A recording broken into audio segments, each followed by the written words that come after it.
Hello everyone, कैसे हैं आप सब और क्या हाल समाचार हैं आपके। देखिए आपके सामने एक चार्ट दिख रहा है, गोल्ड का चार्ट है। जनवरी 2026 में ऑल टाइम हाई पे था, $5595 पर ऑन्स, और उसके बाद क्या हुआ, टूट के सीधा $4000 के आसपास आ गया। तो चार्ट आपको दिखा 30% पीक से गिरा, ठीक है, यानी जो गिरावट हुई 6 महीना मोटा मोटा पकड़ लो। अब सबसे मजेदार बात क्या है कि जब गोल्ड गिर रहा है तब भी दुनिया में वॉर चल रही है। मतलब टेंशन तो ईरान यूएस का टेंशन कहोगे ना, रसिया यूक्रेन का टेंशन कहोगे ना, यानी अनसर्टेनिटी जो गोल्ड को ऊपर लेके जाती है। और वहां ये रूल ही काम नहीं कर रहा है, उल्टा हो रहा है, क्योंकि अनसर्टेनिटी में तो गोल्ड ऊपर जाना चाहिए। तो इसके पीछे ही कहानी है जो आप लोग समझ नहीं पाते हो। बस एक so called article, war uncertainty में गोल्ड ऊपर जाता है, आप लोग खरीद के फंस जाते हो। तो अगर आप सीरियस इन्वेस्टर हो, डाइवर्सिफाइड पोर्टफोलियो रखते हो gold, US market, Indian market में, तो वहां पर आपको सब कुछ देखना पड़ेगा जो मैं आज आपको बताऊंगा। तो सबसे पहले आप ये समझिए कि 29 जनवरी 2026 को गोल्ड ने ऑल टाइम हाई बनाया, मोटा मोटा रफली $5600 के आसपास, और मार्च से जून तक करेक्शन होता चला गया और $4000 के नीचे आ गया, बराबर।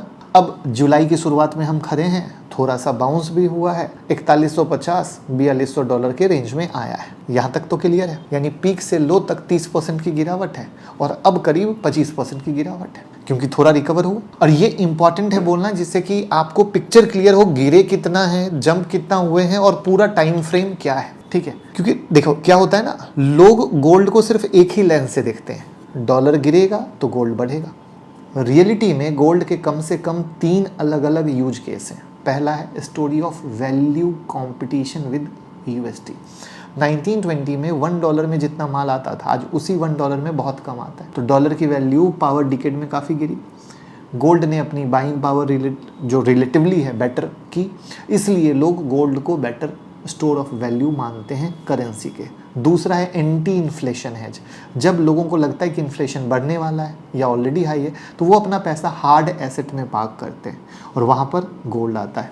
तीसरा है डी डॉलराइजेशन या सॉवरन हेज ट्रेड। जब किसी कंट्री का यूएस फाइनेंशियल सिस्टम से रिस्क दिखता है, जैसे रसिया को 2022 में स्विफ्ट से निकालना हुआ था, तो सेंट्रल बैंक अपने रिजर्व में गोल्ड को शेयर बढ़ाने की कोशिश करता है, क्योंकि उस समय क्या किया, यूएस ने रसिया पर सैंक्शन लगाए, राइट। तो 3 अलग अलग फोर्स हैं, तीनों का weight time to time change हुआ। 2026 की शुरुआत में तीनों फोर्स एक साथ अलाइन हुए, इसलिए गोल्ड ऊपर गया 2025 से 26 तक, ठीक है। अब इन तीनों में से 2 फोर्स कमजोर हो गए। अब 2 फोर्स कमजोर हो गए, ध्यान से समझना। अब 2026 में कौन आते हैं, केविन वॉस, नए फेड चेयरमैन। उनकी फर्स्ट एफओएमसी मीटिंग होती है जून 2026 को, जिसमें फेड ने रेट को 3.5% से 3.75% पे होल्ड किया और हाइक का सिग्नल दिया और बोले हम रेट जल्दी नहीं घटाएंगे और जरूरत पड़ी तो बढ़ा देंगे। अब ये भैया टेंशन वाली बात हो गई कि ईरान यूएस कॉन्फ्लिक्ट की वजह से ऑयल सप्लाई में डिस्टर्ब। मई 2026 में यूएस इन्फ्लेशन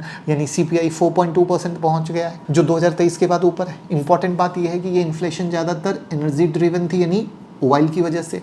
तो महंगाई भी है, ऑयल भी ऊपर है, नौकरियां भी नहीं मिल रही हैं और इंटरेस्ट रेट और ऊपर रहेगा। क्या होएगा, बॉन्ड मार्केट ने तुरंत रिप्राइस्ड किया। अब डॉलर को क्या फ़ायदा, जब मार्केट को लगता है कि यूएस रेट हाई रहेगा या बढ़ेगा, तो globally price US dollar asset जैसे ट्रेजरी की तरफ मूव करता है, क्योंकि वहाँ बेटर रिटर्न मिलता है। इसलिए डॉलर इंडेक्स 100.7 से 101.4 तक पहुँच गया, जो मई 2025 के बाद का हाईएस्ट लेवल था। डॉलर मजबूत, गोल्ड कमजोर। यहाँ मैं क्लियर कर देता हूँ, कई फाइनेंशियल इन्फ्लुएंसर क्लेम करते हैं कि ट्रंप ने ये सब जानबूझ के किया डॉलर को बचाने के लिए।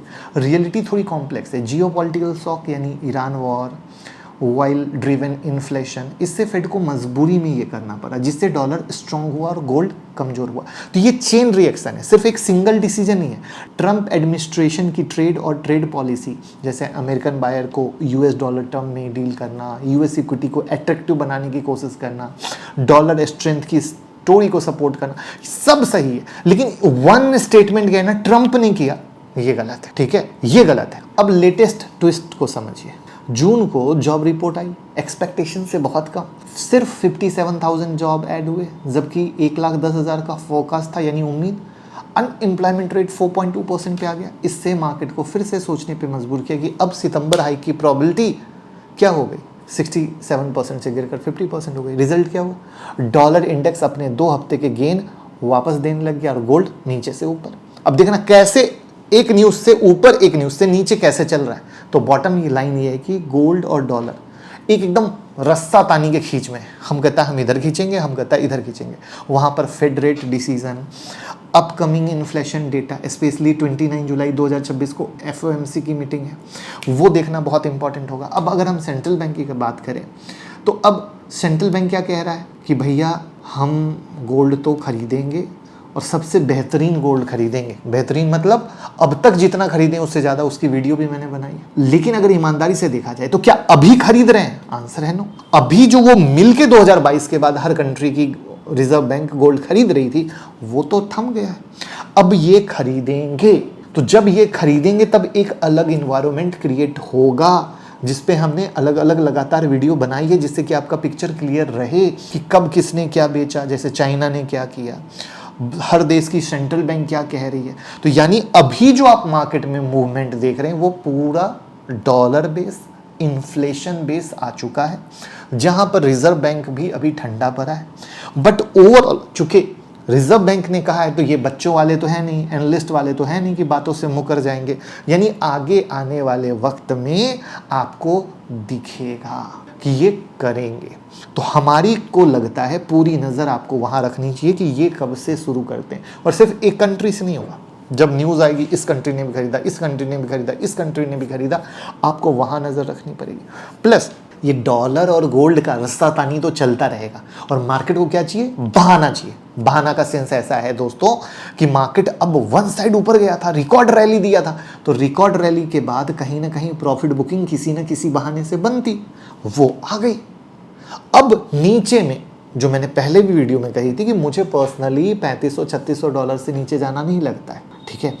बट हाँ, अगर रिजर्व बैंक की लगातार नॉन स्टॉप बाइंग दिखी तो वापस से अच्छी रैली दिखेगी। वरना क्या होगा, अगर आप हिस्ट्री देखो, मैं कभी भी किसी भी वीडियो में किसी भी चीज़ के बारे में सिखाता हूं तो मैं अपने 21 साल का एक्सपीरियंस देता हूं, जिसमें मैंने किसी भी कमोडिटी को ऊपर नीचे किस तरीके से करते देखा।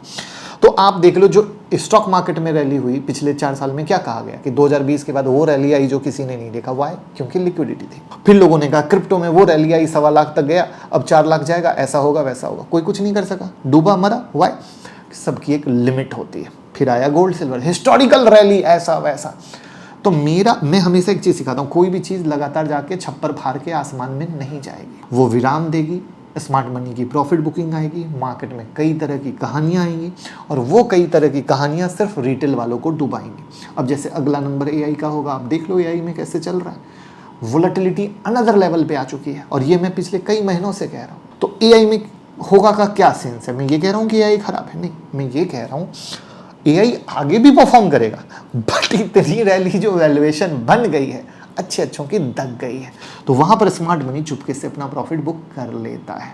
तो सेम स्टोरी मुझे लगता है कि जो एक स्टेप गोल्ड का होने वाला था वो निपट गया। निपटने के बाद जो प्रॉफिट बुकिंग होने वाली थी, due to whatever the reason, जिसको क्रैश कह लो, प्रॉफिट बुकिंग कह लो, करेक्शन कह लो, सब निपट गया, जिसमें मैक्सिमम मुझे नहीं लगता $3500 के नीचे जाना चाहिए। तो अगेन कोई बाई सेल एडवाइस नहीं है, सिर्फ मैं हिस्टोरिकल पैटर्न पे चीज़ों को बताने की कोशिश कर रहा हूँ।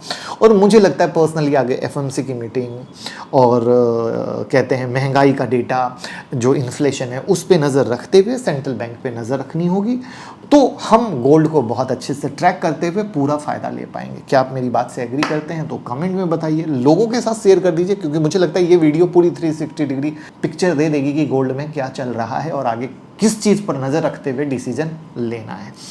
और डीमेट अकाउंट और क्रिप्टो में अकाउंट ओपन कर लीजिए, लिंक डिस्क्रिप्शन में है। Thank you.